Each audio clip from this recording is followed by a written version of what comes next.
Assalamualaikum warahmatullahi wabarakatuh. Om Swastiastu, Namo Buddhaya, salam kebajikan untuk kita semua. Guys, masih balik lagi dengan kita. Kenalin nih, tamu gue, Naya. Hai. Lu itu seorang apa sih? Seorang apa? Iya, seorang apa? Manusia, Mas Bro. Manusia? Enggak seperti. Yang saya dengar kamu sekarang itu mahasiswa ya? Di salah satu kampus. Iya. Dan yang saya dengar juga, Iya. lo itu survive dengan kaki lo sendiri. Jelasin dong, gimana maksudnya survive itu? Oh, yang masuk itu isu dari mana ya, Mas? Banyak isu yang, Isu? ya banyak Ya. sekali isu. Saya ngerokok ya. Iya, silakan. Jadi perkenalkan, nama saya Naya Angelis, saya mahasiswa Universitas Hasyim Asy'ari Tebu Ireng Jombang. Dan sekarang saya semester 4. Wow, masih muda. Iya, masih baru. Masih baru, Iya. ya bukan masih muda ya, masih baru. Ya, Jadi kalau masalah survive itu gimana ya jelasinnya? Kayak ya memang udah tuntutan diri, juga pengennya kayak gitu, mandiri. pengennya mandiri. Pilihan lu sendiri. Ya pilihan saya dan keadaan sih, Mas. Dituntut dewasa karena keadaan. Catat ya guys ya. Iya. Keadaan. Iya. Keadaan seperti apa? Jadi kalau saya tuh untuk masalah menuntut ilmu itu dari diri saya sendiri. Jadi bagaimana, misalkan keadaan saya lagi down, tapi saya nggak mau nyerah karena keadaan. Saya nggak mau masa depan ataupun cita-cita saya tuh stuck karena keadaan saya saat ini. Kayak gitu. Jadi saya harus kayak ngejar terus. Bagaimanapun caranya kan, kalau kita berusaha pasti Tuhan tuh memberikan jalan. Gitu. Ambis dong. Iya, ambis. Ambis dong. Orang ambis. Narasumber saya itu ambis. Iya. Sangat ambis. Sebelumnya, Iya. sebelum lo kesini pernah kuliah atau pernah gimana, kerja di mana? Kok bisa? Iya. Dari mana sih lo itu? Oh iya, saya belum perkenalkan ya, Iya. saya dari mana. Perkenalkan, saya dari Batam, Kepulauan Riau. Batam, Iya, dekat dengan Singapura dan Malaysia. pucuk sana. Iya. Batam. Iya. Batam ke sini. Iya. Ke sini. Punya mimpi apa lo ke Jawa? Di Batam kan banyak kuliah. Iya sih, banyak kampus. Ya banyak banget, tapi saya pengen kuliah di Jawa aja. Karena keadaan itu. Karena sumber daya manusia. Oh, juga. something wrong. Iya.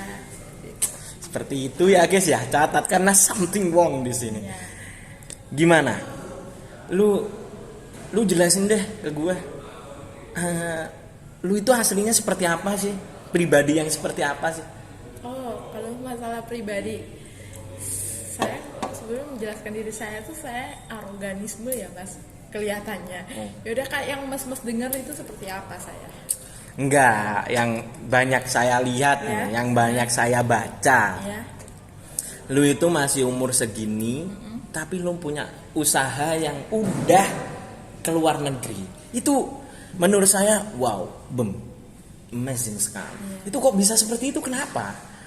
Apa yang memotivasi kamu gitu? Iya. Karena tadi saya tuh sistemnya gini, kan bisa tuh, saya juga kuliahnya di Universitas Hasyim Asy'ari yang ini kan kayak entrepreneurship lah, dibilang kampus entrepreneur seperti itu.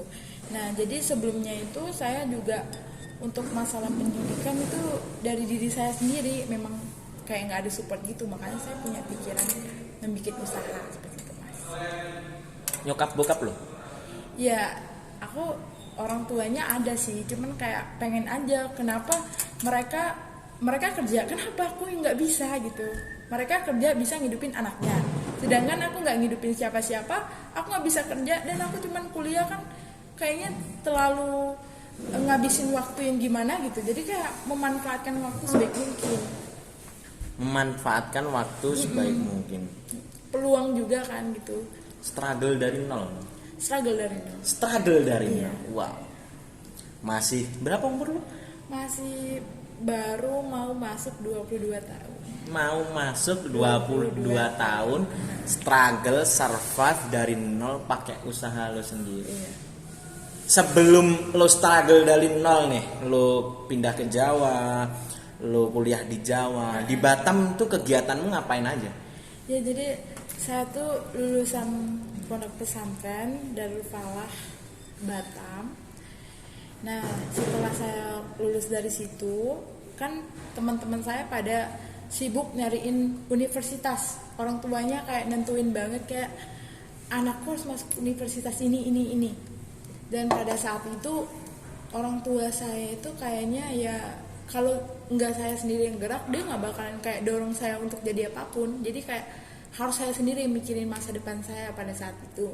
Dan juga ibu saya tuh kayak kemarin itu dia dapat musibah. Waktu mau save money itu kayak tiba-tiba temennya tuh pinjam uang 75 juta.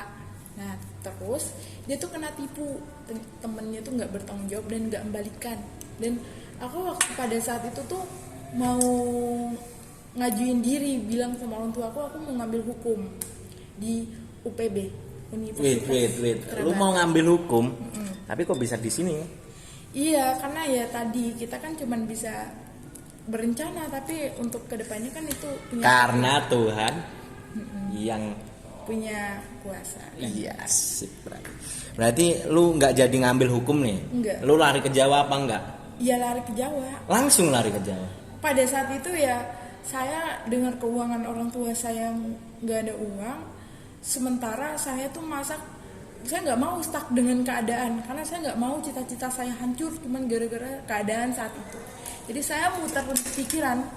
Pada saat itu saya baru tamat SMA ya, saya mau kerja apa juga paling kerja berat, dan saya tuh kalau kerja berat itu nggak bisa, tapi kalau pakai pikiran itu mungkin bisa. Karena Ngeri. Kelas ya guys ya, kelas banget kerja pakai pikiran. Modern ya. iya, karena seperti itu Mas. Nah, yang saya dengar lagi tuh lu sebelum kesini itu jadi apa di bandara? Kan katanya saya baca di beberapa kan tentang kehidupan lu tuh. Lu pernah kerja di bandara katanya? Kan itu harus sekolah lagi. Iya, sekolah. Itu pakai biaya orang tua? Biaya sendiri. Biaya sendiri. Shit. No. Iya. Mahal. Iya, memang sangat mahal. Mahal loh itu. Jadi pada saat itu saya kan abis orang tua saya ketipu, saya sempat ke kampung Inggris dulu 1 tahun. Kamu Inggris? Kampung Inggris dengan biaya ibu saya habis ketipu, nggak mungkin saya minta uang sama orang tua saya, dan saya nggak juga mau stuck dengan keadaan. Jadi apapun yang saya miliki pada saat itu, tabungan saya yang masih SMA dan beberapa kayak emas itu saya jual aja, saya kumpulin jadi uang, dan saya berangkat ke kampung Inggris untuk belajar. Menurut saya ketika saya nggak bisa kuliah saat itu, mungkin ketika saya punya skill saya bisa kerja lebih enak, nggak usah pakai tenaga tapi bisa kayak pikiran. Oh, jadi lu itu lari ke Jawa, les dulu kan? Les dulu. Terus habis itu balik ke Batam lagi? Iya. Seperti itu? Iya. Nah, Ke Batam langsung ambil penerbangan itu? iya, Kan itu butuh biaya. butuh biaya. Iya kan? Jadi ketika saya selesai dari kampung Inggris, saya tuh sedih sih Mas, benar. Jadi kayak orang-orang kan ke kampung Inggris tuh dengan tujuan mau kuliah di mana. Rata-rata mau ngambil universitas ini dan ini teman saya pada saat itu. Nah, saya tuh dijawab teman-teman saya karena saya lulus dan selesai kan 1 tahun. Dan teman saya tanya, kamu tuh mau kuliah di mana? Saya nggak berani jawab karena satu, saya nggak mau membebani orang tua saya, dan saya tahu keadaannya bagaimana saat itu sulit ya. Jadi kayak bagaimana saya tuh kayak melanjutkan cita-cita dengan usaha saya, dan saya nggak nyerah dengan keadaan. Jadi ketika saya balik ke Batam itu ya, saya tuh pertamanya tuh mau ngambil di UPB kan nggak jadi mau masuk lagi di UPB, tapi saya mikir orang tua saya pada saat itu kayak nggak mau lagi membiayakan. What? Nggak mau lagi membiayakan. Nggak salah dengar nih. Iya. Orang tua nggak mau membiayakan Iya. anaknya sekolah. Iya, karena kayak gitu. Karena mungkin Karena tuntutan ekonomi lah dan tuntutan ekonomi gitu. Jadi kayak saya harus berusaha dengan diri saya sendiri walaupun kayak gitu. saya nggak ada support, nggak ada semangat, nggak ada. Orang tua saya tuh mungkin didik saya keras banget kayak gitu. Jadi ketika kamu mau maju, pakai kaki dan usahamu sendiri kayak gitu. Itu yang membuat lu struggle dari nol itu karena orang tua lu lepas lu. Iya. Ngelepas lu. Umur berapa? Umur 19 tahun. 19 tahun dilepas. Ingat ya yang rebahan di sono. Malu. Iya begitu Mas. Dilepas 19 tahun. Dan lu nginjek 22 tahun mau kan? Iya. Itu dilepas. Iya. Dengan lu kerja di bandara, dengan sekolah itu, Iya. lu udah bikin usaha lu apa belum?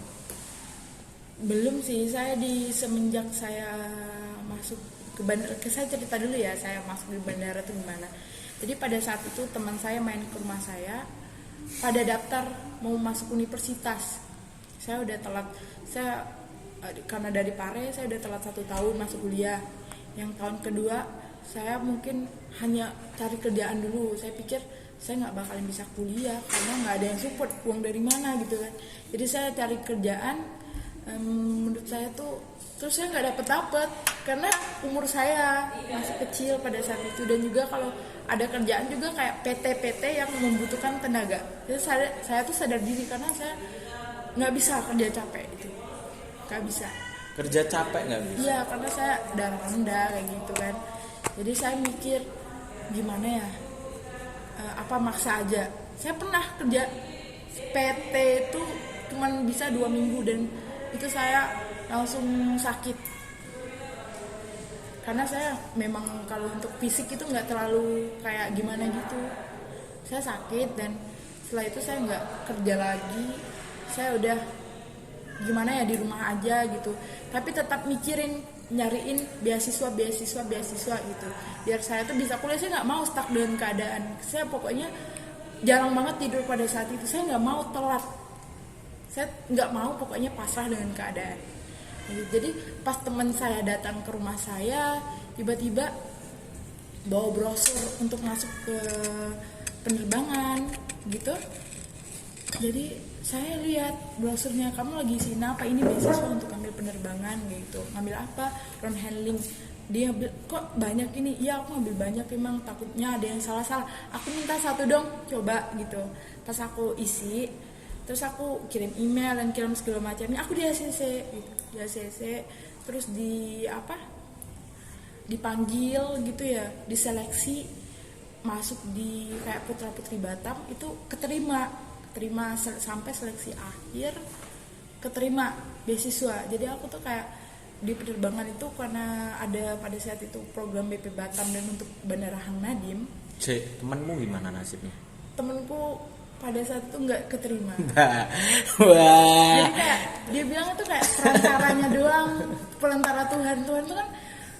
Kalau ngasih ini kan dari mana aja jalan kan, yang penting kita berusaha dulu. Benar itu benar.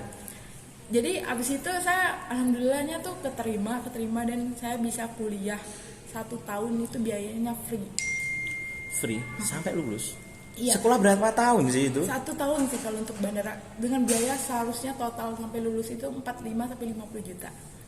Itu saya free 45 sampai 50 juta.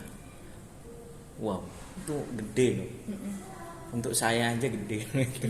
Itu iya, gratis. rezeki kita, yang namanya kayak kalau udah kita bisa berencana, tapi Tuhan punya kehendak. Iya, jadi kayak seperti itu. Jangan pernah stuck membatasi pikiran kayak orang tuaku nggak mampu dan aku kayaknya nggak bisa jadi apa-apa. Jangan punya pikiran kayak gitu. Ketika kita berusaha, Tuhan itu akan membukakan jalan dari mana aja. Gitu. Jadi kayak gak usah membatasi pikiran. Kalau kita membatasi pikiran, hidup kita jadi terbatas. Gak usah membatasi pikiran. Kalau kita membatasi pikiran di awal, hidup kita bakalan terbatas. Jangan ada batasan di antara kalian. Yeah.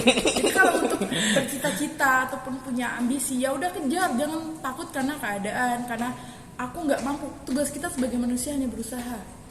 Nah, kalau untuk hasil ya itu punya Tuhan. Seperti itu. Jadi usaha. Iya. Usaha terus sampai tipes.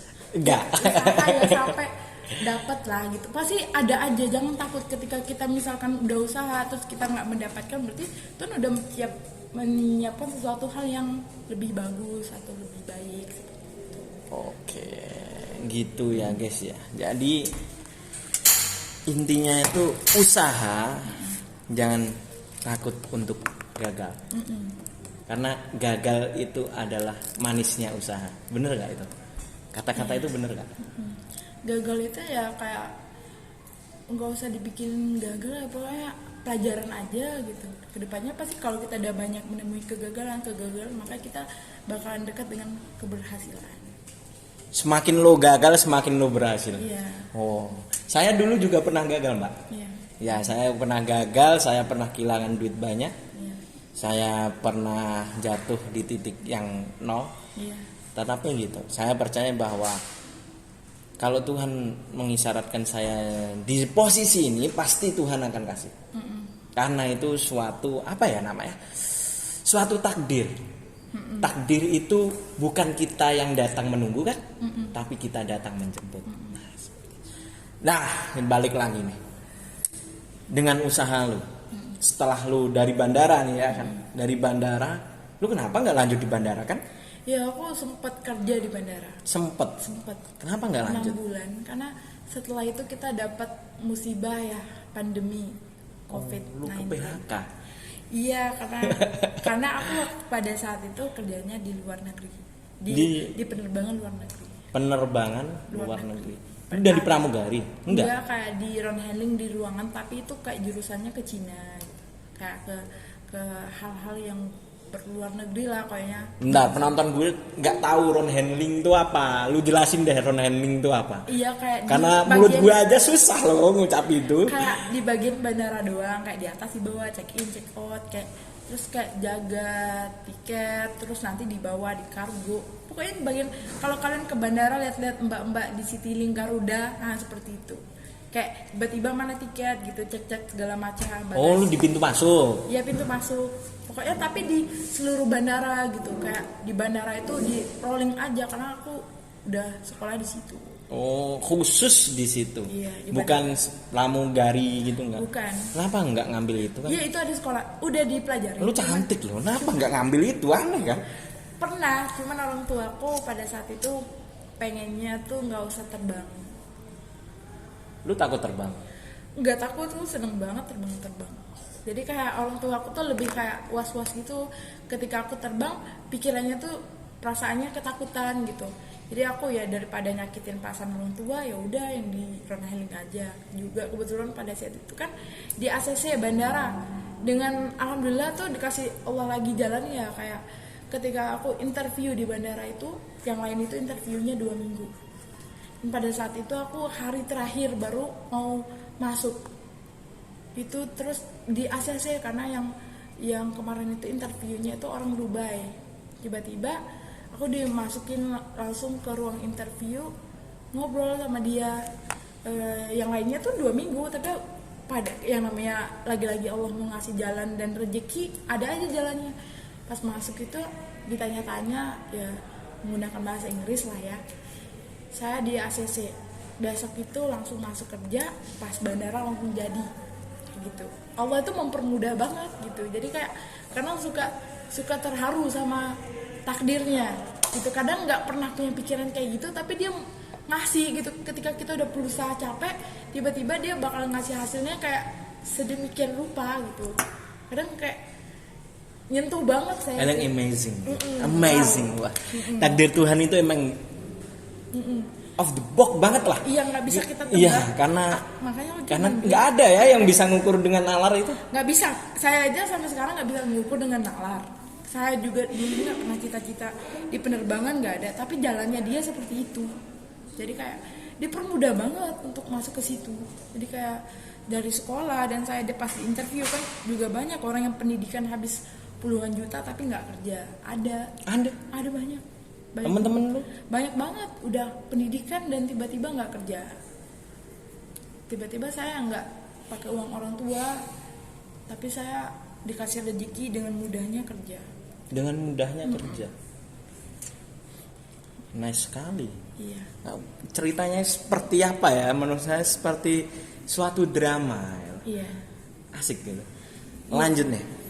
Iya. Kan lu setelah kena PHK, kan nggak pengen lagi ke bandara, kenapa? Lu kan udah enak, udah ada posisi kan, kenapa malah apa nggak nerusin? Setelah ini kan COVID udah selesai kan, kenapa nggak nerusin?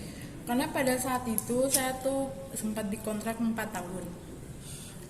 4 tahun tapi nggak nyampe 4 tahun. Pihak bandara minta maaf, dan karena posisi bandara juga kayak lagi ada masalah pada saat itu, jadi saya tuh dikasih uang berapa lah gitu, kayak 10 jutaan ya untuk masuk. Sarannya gini, supaya saya masih muda, saya diantara yang lain itu saya paling muda pada saat itu, umur saya belum 20 tahun tapi saya udah di posisi itu, terlalu muda. Nah yang lain itu pada umur 25, 26, saya sendiri yang kecil.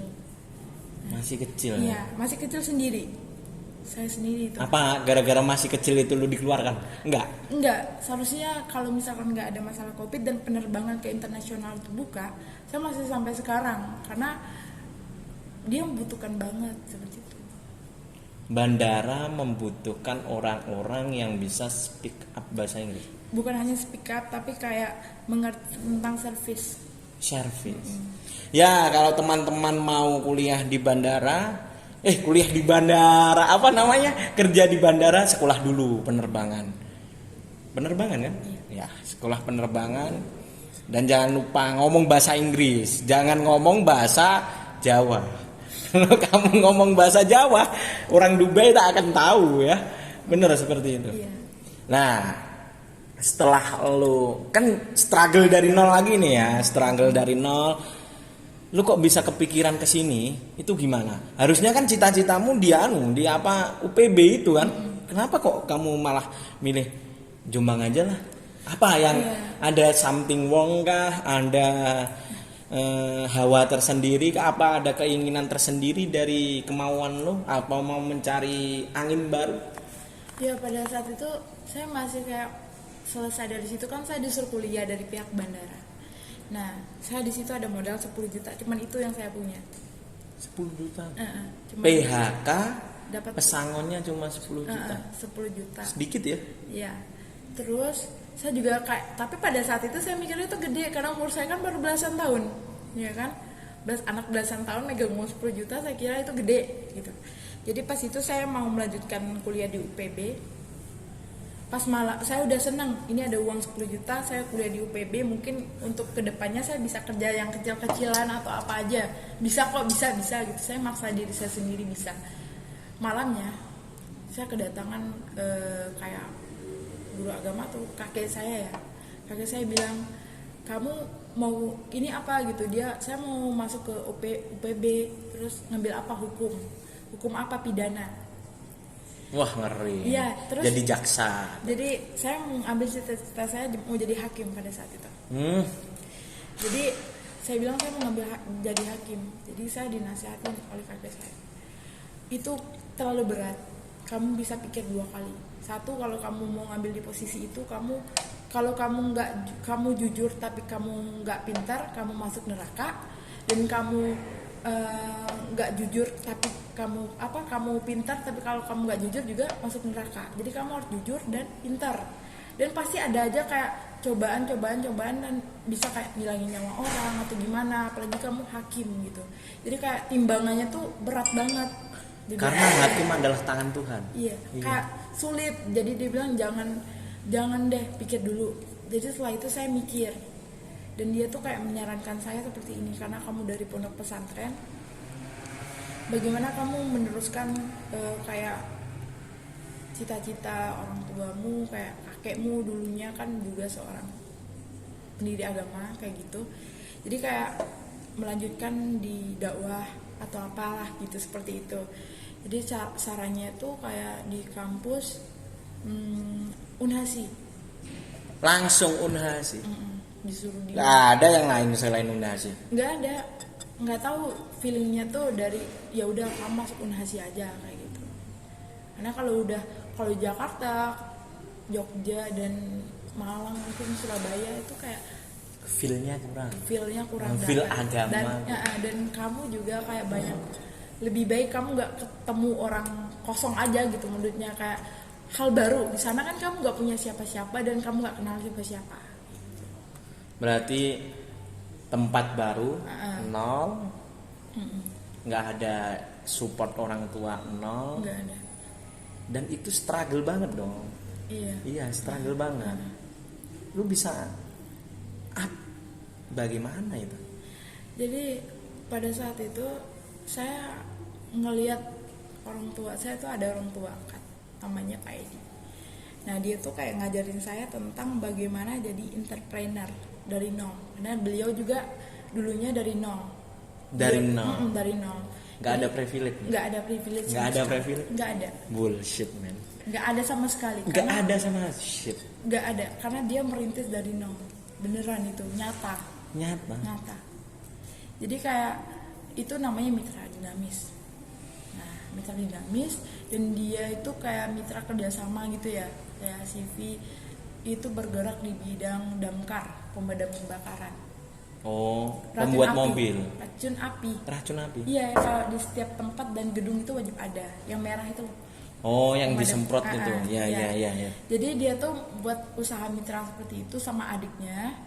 Dan dari nol dengan modal seadanya seperti itu sampai saat ini yang omsetnya miliaran sampai saat ini. Dan walaupun beliau seperti itu, saya nggak mau bergantung sama dia.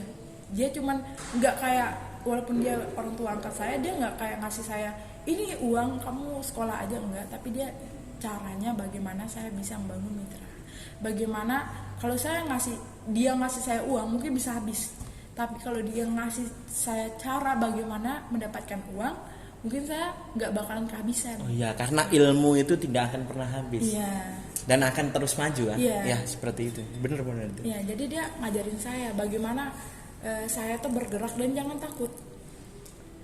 Jangan takut jatuh. Awalnya saya membangun ini usaha saya ya, yang ngidupin saya sampai saat ini, dan saya usaha sampai saya bisa kuliah. Itu bukan dari orang tua saya, enggak. Dia cuma ngasih saya jalan bagaimana caranya menjadi entrepreneur. Rule-nya dikasih. Rule-nya nggak dikasih tapi dicontohin langsung. Dicontohin bagaimana kalau manajemennya, bagaimana caranya mengelola CV, bagaimana mengelola mitra, seperti itu. Jadi saya diterjunin di situ, diliatin bagaimana sekitar 1 bulanan ikut gitu, pokoknya susah payah asam manis garam itu biar saya tahu dulu. Dan nggak semua usaha itu berhasil juga kayak gitu. Jadi dijelasin rugi dan untungnya jelasin juga. Jadi di situ saya memberanikan diri. Kuliah lu gimana? Ya kuliah, sambil kuliah waktu itu kan daring karena kita masih ada COVID pandemi gitu. Jadi masih daring. Saya bikin tiba-tiba pada saat itu ya, waktu pertama saya bikin usaha itu modal saya hanya 1.200.000. 1.200.000. Bikin mitra itu. CV, PT, CV dengan modal 1.200.000. Dengan saya tuh nggak minta sama sekali sama orang tua saya, enggak. Jadi uang 1.200.000 itu saya ceritain dari, tahu nggak sih, pada saat balik itu saya waktu saya masih di Batam di rumah itu saya tuh cek BLT yang KTP itu loh. Bantuan orang miskin. Jadi segitunya ya, lu segitunya ya. Lihat guys. Dia aja yang penampilannya kayak gini tak malu ngambil BLT. Makanya salah gunakan BLT. BLT itu kan dari KTP. Iya, pemerintah kan itu KTP. Untuk kayak orang miskin gitu. Tapi kan saya dipanggil tuh karena pas perumahan, pas ini pendataan kakak gitu. Nah, kan kakak lu ikut orang tua kan? Nggak mungkin lah. Enggak, kakakku sendiri. Waduh. Aku dari SMA itu kakakku sendiri. Kakak lu sendiri. Iya. Nggak ada suami, nggak ada kepala keluarga, nggak ada siapa-siapa. Lu kepalanya, ya, badannya lu sendiri. Semuanya aku sendiri. Jadi tiba-tiba dikasih itu juga aku bingung banget ya. Uang itu 1.200.000 Kalau pakai jajan bisa aja sih. Sampai sekarang masih nggak bel tuh ya? Enggak. Cuma Enggak. sekali doang. Kok sekali doang? Iya. Udahan dulu ini. Udah 3 kali tapi aku cuma dapat sekali. Apa sih itu pas dapat 1.200.000 aku bingung mau ngapain. Mau bingung banget. Nggak main berjudi? Enggak. Jadi kayak apa ya? Bener, saya bingung banget. Terus saya balik ke rumah, saya hidupin laptop, terus saya mikir bagaimana yang 1.200.000 ini saya manfaatkan. Udah saya bikin CV sendiri. Itu kayak logo CV. Saya tuh kayak mau bikin, awalnya tuh cuma gambar terus saya kepikiran coba deh bikin logo sendiri klasik estetik gitu. Nah habis itu bikin logo sendiri. Saya tuh awalnya tuh pengen punya kayak butik. Kan dengan modal segitu kan nggak mungkin sih ya, nggak mungkin. Oh, iya Jadi emang bener awalnya- nggak mungkin. Jadi klasik estetik itu awalnya saya itu bikin jasa titip. Oh, yang lagi tren-tren kayak sepatu, Iya. Jasa kayak titip. topi gitu, kayak baju gitu, yang branded Iya. dari Luar buangan negeri. Singapura kan. Jadi saya tuh awalnya gitu.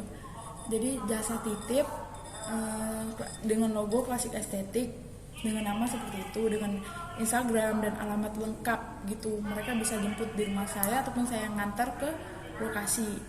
Nah pada saat itu saya buka jasa titip dan saya menghubungi teman-teman saya kan dekat dengan Singapura. Jadi ada mbak-mbak dan teman-teman saya yang di sana, saya bilang, Mbak tolong open just tip kayak coklat Singapura, kayak terus apa aja kayak baju, ya semuanya gitu. Saya bantuin mbak-mbak saya yang di Singapura itu fotoin dan masuk ke saya gitu. Nah setelah itu saya berjalan itu ada beberapa orang teman saya, kayaknya 3 orang yang just tip ke saya. Saya udah seneng banget kayak, ini dong minta coklat, terus kayak minta dong aksesoris rumah gitu. Jadi saya suruh cariin, dapat dia transfer uang ke saya, modal kepercayaan banget pada saat itu. Dan saya per item itu cuma ngambil 10.000. Per item 10.000. Saking polosnya tuh saya masih kecil itu cuma 10.000. Nah 10.000 tapi banyak gitu. Jadi kayak pas pada saat itu saya dapat income itu cuma 100.000 sih awalnya. 100.000? Wow. Sekali just tip. Tapi saya udah seneng banget karena itu dari tangan saya sendiri. Oh ternyata wow bisa gitu. Nah setelah just tip itu mulai kayak orang yang di Singapura, saya nggak punya modal, jujur aja saya nggak punya modal, saya cuma ada 1.200.000 dan orang itu punya kayak barang-barang kayak coklat atau apa itu ya kayak brand-brand Singapura gitu, dia tuh mempercayai saya. Nah waktu itu tuh ada kayak namanya sepatu yang kayak Nike atau gimana gitu, Adidas. Jadi saya tuh tiba-tiba dibilang ini loh kayak cuci, kalau Singapura itu kayak ada acara buang sial itu baru, cuman dia kayak cuci gudang gitu ya. Yap. Setiap bulan atau berapa weekendan gitu kan. Jadi pas saat itu saya tuh ya kayak seperti itu tuh ya udah gitu. Di gudang itu saya ngambil, dia bilang ini ada barang, dia bilang kamu jual aja di sana. Tapi saya bilang saya belum ada modal pada saat itu, belum ada modal. Ya udah nggak apa-apa, bawa aja, nanti kamu ambil di pelabuhan, pakai pelabuhan, di pelabuhan aja ongkosnya, nanti kalau masalah harganya nggak usah, semua itu berapa 10 pieces itu kamu bayar ke saya 500.000 aja, saya bantu kayak gitu. Bentar. Dari kan lu membangun jaringan kan? Membangun jaringan. Iya. Itu modal percaya tuh susah loh, Bre. Iya, modal percaya. Itu modal percaya tuh susah. Awal modal percaya itu dari ini sih, Mas. Jadi kayak saya waktu kerja di bandara itu ketemu sama orang dan itu dia mau balik ke Singapura dengan keadaan dia itu nggak punya uang cash dan dia ketinggalan tiketnya tuh ketinggalan pada saat itu, kayak orang tua gitu, kayak nenek-nenek. nenek-nenek dia tuh ketinggalan pesawat dengan kayak gitu loh, pokoknya nggak ada uang juga. Nah, jadi dia tuh mau balik, saya tanyain mau kemana cek gitu, terus dia bilang saya mau balik ke Singapura tapi saya kayaknya ketinggalan gitu mungkin, tapi saya mau balik ke lewat pelabuhan aja, mungkin mau dari Batam Center, soalnya juga di sini tuh mungkinnya nggak bisa. Nah cuman ada dolar dan ya udah gitu, jadi saya bilang karena pada saat itu saya tuh orangnya kesianan, Ringan tangan. Enggak juga sih mas. Jadi berat kayak, nggak tangannya? Berat. Jadi kayak tiba-tiba saya ke ruang tiket, saya bilang sama orang tiketnya itu nanti penerbangan kayak ke Singapura itu yang nenek ini saya pakai uang gaji saya dulu aja. Gaji saya. Oh, jadi lu itu dengan membantu orang, Tuhan Terus, akan mengasih imbalannya iya, terus suatu dia kayak saat nanti. Dan tiba-tiba, ini bantu saya. Jadi saya bilang gitu. ingat loh, bantu orang itu. Ini ya pengalaman saya sendiri ya, Mbak. Saya bantu orang, saya tanpa sadar saya juga dibantu. Dan itu ternyata bukan suatu omong belakang. Bukan suatu omong belakang. Emang bener. Kau bantu orang, kau juga akan dibantu suatu saat nanti. Gila. Saya pada saat itu nggak pernah nyangka jauh, cuman saya karena diajarin orang tua saya ketika kamu bantu ikhlas selesai gitu. Jadi saya nggak pernah ada kayak ya udah, saya bilang dia juga ngasih saya uang dolar gini, ini ambil aja gitu. Saya bilang enggak bu, nggak apa-apa, saya bantu aja. Saya bilang kan pada saat menggunakan bahasa Inggris, ya udah boleh nggak saya minta nomor kamu kayak gitu. Dia minta nomor saya, terus dia juga sambil nanti dia sering PC saya gitu, PC saya di rumah gitu, di PC sama dia bilang saya tuh mau bangun usaha terus gitu. Nah di Singapura itu dia kayak ada anaknya yang mbak tadi bantuin saya, jadi dia bilang anaknya tuh suruh ngirim barang ke Indonesia, ke Batam, saya jualin kayak gitu. Itu keadaan lu udah masih di Batam atau udah ke Jombang? Belum ke Jombang. Oh, berarti kalau mulai usahanya Just Tip itu di Jombang kan? Enggak sih, saya sebelum itu tuh udah ada. Udah ada. Terus Just Tip itu udah ada, klasik estetik Just Tip ya itu.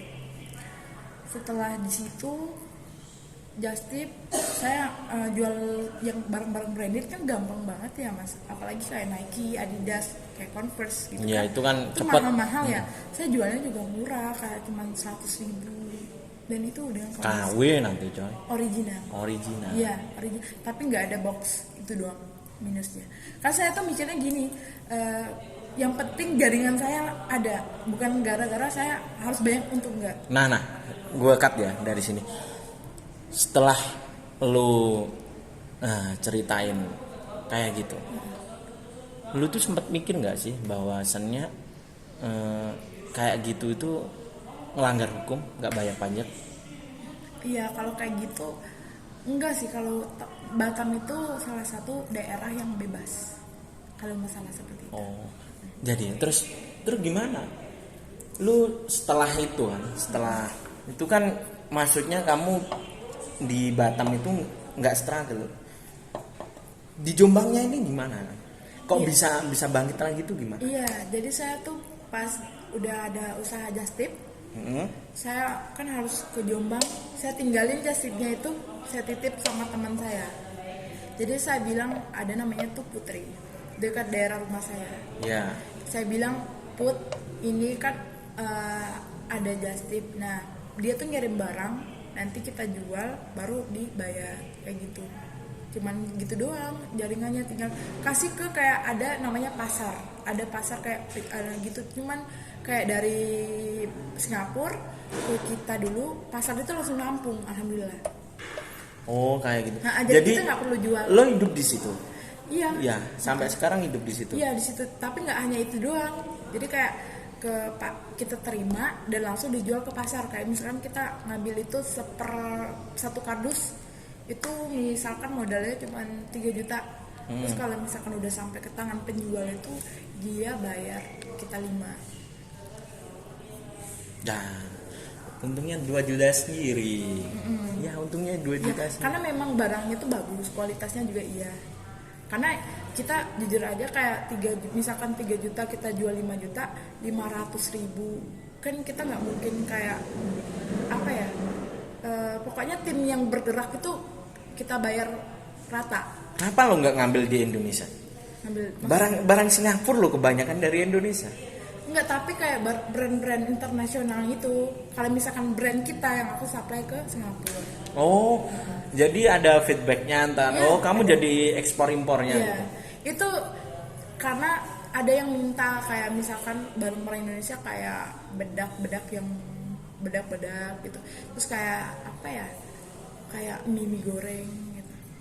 Emang Indomie Indonesia itu jual. Enak banget. Jadi saya tuh masalah Indomie saya kesana, masalah bedak-bedak, terus kayak apa ya, pokoknya hal-hal bahan pokok Indonesia saya kirim aja gitu.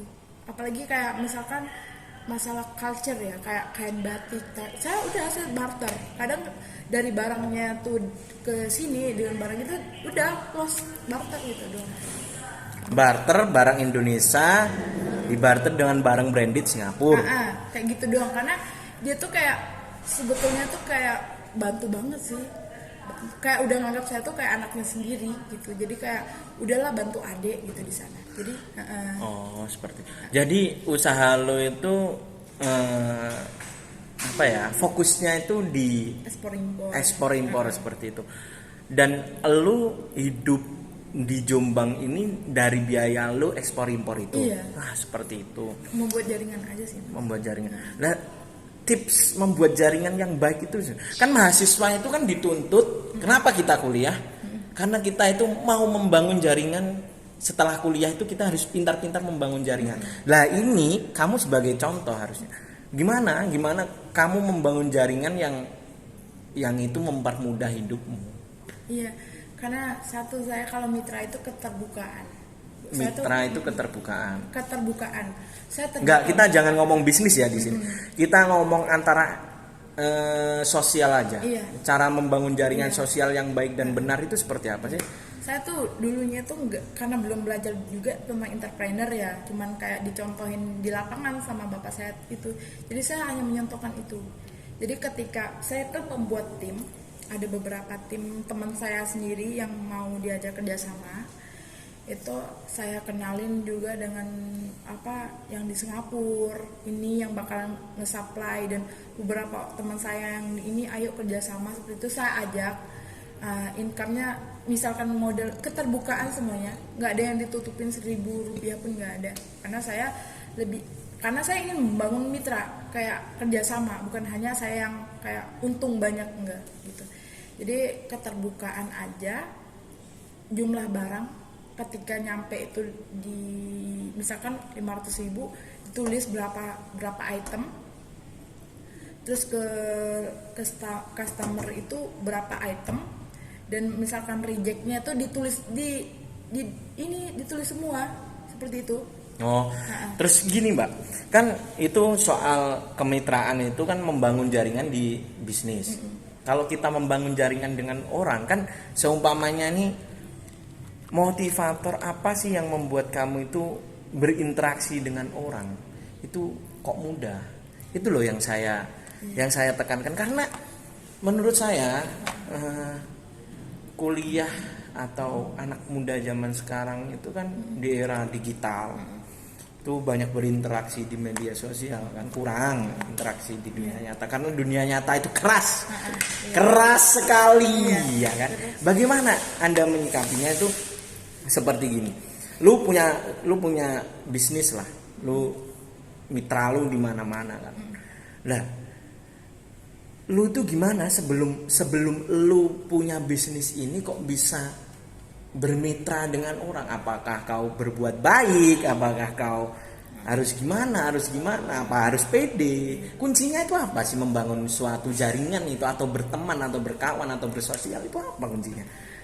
Yakin, usaha, kayak apa ya, niat baik sih. Saya satu pegangan saya, punya niat baik. Niat baik ke niat orang. baik ke orang, bisa bantu orang mendapatkan lapangan pekerjaan, dan juga bisa bantu orang mendapat kerja, mendapatkan penghasilan, dan juga saya bisa terbantu diri saya. Cuman itu doang. Kayak saya Berarti intinya itu baik dulu. baik dulu. Baik ke orang Nggak, dulu. punya niat baik dulu. Walaupun feedbacknya orang itu jahat. Iya, nggak apa-apa. Walaupun memanfaatkan kamu. Iya, nggak apa-apa. Yang penting kita udah bisa kayak bantu dia. Positive thinking guys ya. Iya. Positive thinking. Berat loh itu Mbak. Iya, karena saya tuh ditekankan orang tua saya seperti itu. Berat banget itu Ya, saya disuruh menanamkan sifat Rahman Rahim, pengasih dan penyayang. Bukan saya misalkan ngaji ya, saya baca Bismillah bukan hanya dengan ucapan, tapi bagaimana menerapkan gitu. Jadi kayak ketika saya dijatuhin yang namanya usaha tuh nggak mungkin mulus, pasti Iya. ada, Iya. pasti ada kena tipu, pasti ada. Terus kayak saya beberapa kali itu kena tipu, saya nggak, ya tim saya pengennya kayak dilapor di ini, saya bilang nggak mungkin, dia lagi butuh. Oke, nah lu kan start ke kerja, lu start ke kuliah. Lu gimana cara bagi waktunya? Ya karena kuliah saya masih online daring, nah jadi saya tuh menghubungi yang di Singapura. Walaupun daring kan ada tugas. Iya, saya bagi waktu aja. Waktu itu juga saya di pondok. Oh, di pondok. Di pondok pesantren juga, saya mondok, saya kerja, saya kuliah. Mondok, kerja, kuliah. Iya. Wow. Expert sekali ya. Iya. Mondok, kerja, kuliah. Bisa, pokoknya jangan pernah membatasi pikiran. Itu anak-anak yang di luar sana yang masih ngemis kepada orang tuanya malu. Orang ini contohnya, dia bisa pakai kaki sendiri untuk melangkah. Everest pun didaki paling. Seperti itu ya Mbak ya. Iya kan seperti itu. Everest pun didaki, Laut Parung Mariana pun diselami. Hanya demi apa? Hanya demi dia meraih cita-cita. Seperti itu. Iya, berusaha. Saya percaya namanya berusaha itu adalah kunci kesuksesan. Iya. Lu bisa bagi waktu nih. Lu bilang lu bisa bagi waktu. Ada nggak sih terkendala sendiri tentang kuliah, kendala tentang kerja, terus itu berbentrokan, terus kamu itu jadi ada masa down, fuck gitu langsung, jatuh ya. Saya kalau misalkan masalah bentrok itu Sering? masalah kerja, iya sering. Karena misalkan saya lagi banyak tugas kampus, saya juga banyak harus kerjaan jaringan, dan misalkan masalah keuangan, ada masalah kayak sistem gitu, ada kayak barang reject, seperti itu kan harus saya pikirkan. Semuanya nggak akan bergerak karena kalau nggak saya ACC nggak bakal bisa muter jaringannya. Nah jadi ketika pada saat seperti itu mungkin saya selesaikan kuliah saya dulu, karena saya mencari uang buat saya kuliah. Gini guys, dari penuturan saudara Naya ini, jadi kau itu harus tahu mana yang harus diprioritaskan. Iya. Seperti itu. Jangan kau tamak mengambil semuanya hanya demi keuntungan lu. Tapi lu harus memprioritaskan salah satu. Karena salah satu akan menjadi penumpang salah satu tersebut. Bener gak seperti itu? Karena saya tuh mencari uang untuk mendapatkan ilmu. Mencari uang untuk mendapatkan ilmu. Nah, itulah jadi ketika saya dapat tugas kampus ataupun saya masih kuliah, saya kuliah selesaikan dulu. Selesai dari kuliah mungkin anak-anak yang lain bisa istirahat capek. Karena saya nggak bisa bilang diri saya capek karena saya nggak ada yang support. Saya nggak bisa kayak teman-teman yang lain ataupun yang saya dalam posisi saya mondok. Saya nggak bisa abis kuliah saya tidur. Saya nggak bisa abis kuliah saya nongkrong sama teman-teman itu, karena setelah itu saya ada tanggung jawab. Saya harus kayak manage keuangan, terus kayak jaringan, dicek barang-barangnya segala macam, sampai saya tidur itu jarang. Tidur sampai mungkin jam 2 saya tidur, jam 4 saya udah bangun gitu. Karena saya nggak bisa bilang saya capek, saya istirahat, enggak, tapi saya harus berjuang gitu. Berarti kata orang kuliah sambil kerja itu akan merusak kuliah itu no ya? Enggak. No. Bullshit semata ya. Bohong. Tergantung jangan membatasi pikiran, jangan membatasi diri kita sendiri. Harus berkarya. Berkarya yakin bisa. Kalau kita kerja keras itu kita mampu. Tapi kalau misalkan kita ada sesuatu hal dan kita gampang ngeluh, kita nggak jadi apa-apa. Ngeri, sumpah. Jadi kayak saya tuh mikir ketika saya ngeluh ataupun saya capek, saya ada cita-cita dari awal. Saya harus selesai kuliah, terus saya harus bisa bangun jaringan ini terus kayak gitu. Bagaimana bisa ke depannya tuh ketika saya tamat dari kuliah ini, bukan saya baru cari kerja enggak, tapi bagaimana saya bisa menciptakan lapangan kerja. Mood boostermu itu apa? Kok gini ya, kan kau tuh nggak ada orang tua, satu kau jauh dari orang tua kan, lo terus kau ketika terpuruk itu mood booster apa yang bisa kamu untuk up lagi itu apa? Terus saya sama nangis. Jadi kayak sebentar ya. Jadi kayak mood booster saya tuh cuman ibu saya sih gitu. Nggak ada tisu guys ya, pakai baju saya nih. Enggak apa-apa. Jadi kayak maaf ya, saya agak cengeng ngomong masalah gini. Jadi ibu saya tuh dulunya pengen sekolah, terus karena masalah keuangan ibu saya tuh nggak sekolah. Nah abis itu nggak sekolah, dia nikah, dijodohin orang tuanya gitu, dijodohin orang tuanya nikah, dan dia cuman kayak liatin orang sekolah doang gitu, kayak bantuin, kan nenek pun banyak anak, terus kayak kakak-kakaknya sekolah dia ngalah, kayak ya udah kalian sekolah, kayak bikinin tugas untuk kakak-kakaknya sekolah gitu. Jadi aku mikir deh, ibuku pengen sekolahnya segitunya gitu, sampai dia bisa bikin bisnis sendiri, bisa berdiri dan lebih kayak saudara-saudara yang lain. Lu punya suatu apa superhero di dalam diri? Iya kayak gitu. Jadi kayak ketika aku walaupun orang tua aku nggak support, terus ibuku mungkin hanya cuman bisa mendoakan aku kesuksesanku, cuman bisa sampai kayak gitu. Dan aku mikirnya ketika aku nyerah, aku pikir lagi ibu aku dulu pengen banget gini-gini dan dia nggak bisa. Kenapa aku harus gagal? Kalau kesuksesan itu nggak di diri aku, siapa lagi yang ngangkat keluarga aku? Siapa lagi yang ngangkat ibuku? Kayak gitu. Jadi kayak kebetulan ibuku sama ayahku udah saya. Jadi ketika bagaimana aku tuh nama baik ibuku tetap ada dan dia memiliki anak yang berusaha, kayak anak yang ada cita-cita sukses. Karena saudara-saudara ibuku yang lain itu kayak ada kayak dokter, kayak hal-hal yang TNI, kayak polisi gitu, kayak kuliah-kuliah yang biayanya high gitu, tinggi. Dan aku nggak mau pasrah dengan keadaan, walaupun aku nggak disupport orang tua, kayak dibiarin aja. Bukan berarti aku nggak punya cita-cita, dan bukan berarti kayak Tuhan itu ngasih rezeki itu bukan hanya dari orang tua. Aku mikirnya kayak gitu, karena Tuhan itu kalau mau ngasih rezeki nggak harus dari orang tua, kayak dari mana aja dia bisa ngasih gitu. Aku itu aja, ketika aku mau berusaha pasti ada jalan gitu. Mom the real is superhero. Iya. Kalian manusia bucin yang di luar sana. Kalau pacar kalian itu sebagai mood booster, bullshit. Karena orang tua kalian itu harusnya menjadi suatu motivasi tersendiri. Karena ibuku mikir aku nggak boleh nyerah sama keadaan. Ketika aku nyerah sama keadaan, aku nggak.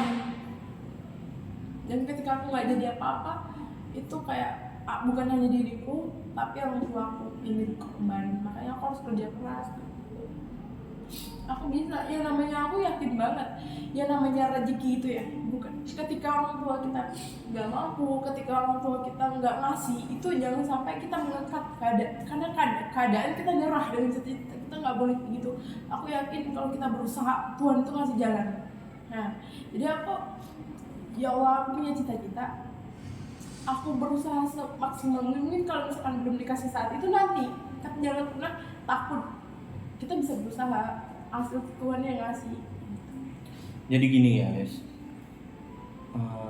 orang kalau mau berusaha, jalan itu pasti ada. Apapun itu jalan. usaha apapun yang baik lah ya, jangan yang buruk-buruk. Usaha apapun yang baik pasti akan ada jalan, Tuhan akan membantu. Iya. Iya. Ada nggak yang kamu mau sampaikan kepada teman-teman kita yang lagi berjuang kuliah dengan uang sendiri, dan teman-teman kita yang lagi berjuang kuliah dibiayain orang tua dan lagi males-malesan? Coba ngomong. Jadi kalau misalkan buat teman-temannya, manfaatkan kesempatan yang ada, karena nggak semua orang itu mendapatkan kesempatan yang sama. Kadang ada yang teman-teman yang apa ya, dikasih Allah itu udah enak banget, orang tuanya support, ayo nak kuliah gitu, ayo ini masuk kampus ini, jangan pernah sia-siakan, karena nggak semua orang bisa merasakan hal kayak gitu. Jadi ketika kamu punya kesempatan, manfaatkan sebaik mungkin, dan peluang itu nggak, keberuntungan itu nggak semua ada di, banyak orang yang mau kuliah tapi nggak bisa kayak gitu. Banyak juga orang yang berkuliah tapi dengan susah payah harus banting tulang kerja. Juga ada kayak kalau teman-teman udah kayak dikasih Tuhan jalan enak, tinggal kuliah belajar, itu masya Allah itu harus disyukurin dan harus giat gigih banget, karena pengen banyak mahasiswa yang pengen di posisi seperti itu nggak bisa. Tapi jangan terlena karena keadaan, karena kadang kalau kita udah kayak merasa aman dan nyaman gitu, kita lupa kayak menyepelekan kayak udahlah kayak gitu, padahal yang pengen di posisi kayak gitu tuh banyak banget gitu. Jadi berusaha. Ingat, lu mau usaha dengan baik, Tuhan kasih jalan. Oke? Thank you. Terima kasih.